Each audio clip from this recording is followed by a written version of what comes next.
Notre façon de voir le monde détermine notre façon d'agir.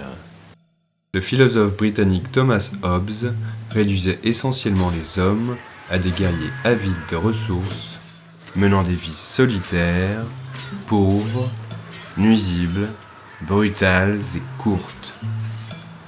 Cette vision d'un individu inquiet de nature, œuvrant seul contre tous, en compétition permanente, domine désormais la tradition philosophique occidentale. D'après la philosophie indigène, nous sommes tous des individus apparentés de par notre appartenance à la même communauté humaine. Et en tant que partie intégrante de la nature, nous contribuons avec d'autres à son équilibre. La pensée occidentale dominante perçoit la société comme un simple agrégat d'individus cupides, connectés les uns aux autres à travers un modèle de compétition marchande, ayant pour objet des ressources limitées, ce qui a pour effet d'engendrer la peur, l'insécurité et le désespoir qui appauvrissent l'esprit. Les populations indigènes associent quant à elles la nature à la prospérité, ses ressources sont abondantes, partagées, et la collaboration de ses membres permet in fine la balance et donc la bonne intendance de notre environnement. Dans la vision occidentale, la nature est crainte et sa valeur hiérarchisée. Tout sur Terre est catégorisé, minéraux, plantes, animaux, avec l'homme en haut de la pyramide dominant tout ce qui lui est soi-disant inférieur.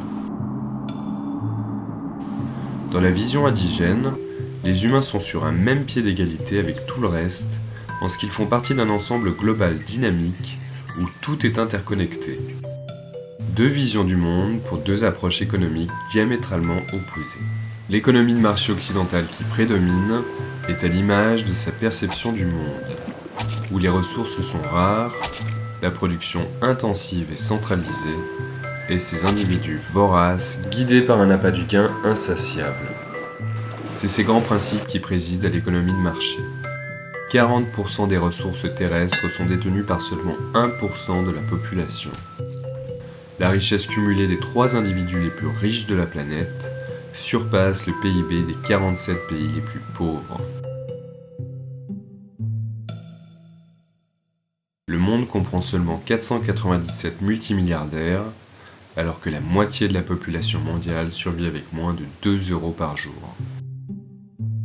L'économie indigène, à l'image de sa vision du monde, est basée sur l'interdépendance, une production décentralisée, un usage flexible des ressources qui passe par la promotion d'une gestion responsable de celles-ci, l'abondance, la fraternité et une croyance dans le suffisantisme qui encourage le partage et la coopération. Dans l'Arctique, suite à une pêche généreuse, les rapports profonds qu'entretiennent les Inuits et l'obligation de réciprocité qui en découle assurent que les besoins primaires de chacun de ses membres soient assurés de façon juste et équitable. Et en ce qu'elle est une condition préalable à un monde durable, la santé de l'économie est mesurée à l'aune de la santé de tout le reste. Dans l'économie de marché, la notion de santé est indexée au produit intérieur brut. Plus nous produisons et consommons, et le mieux s'en porte notre économie.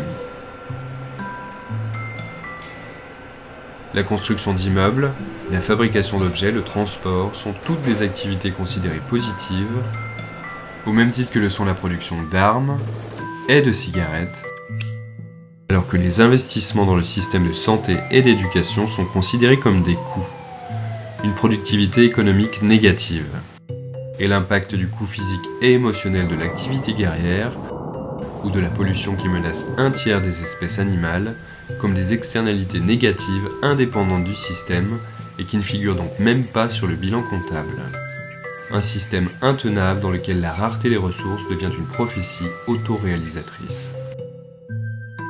Il existe toutefois une alternative. Le territoire occupé par les populations indigènes représente 24% de la surface terrestre, alors qu'il abrite 80% de l'ensemble de la biodiversité. Cela n'a rien d'une coïncidence. Dans les cultures indigènes, harmonie et équilibre ne sont pas des notions romantiques, mais bien plutôt des principes fondamentaux ancestraux, dans la mesure où la nature est essentielle à la survie. Production et protection vont de pair, le succès économique est durable et vecteur de bien-être pour tous.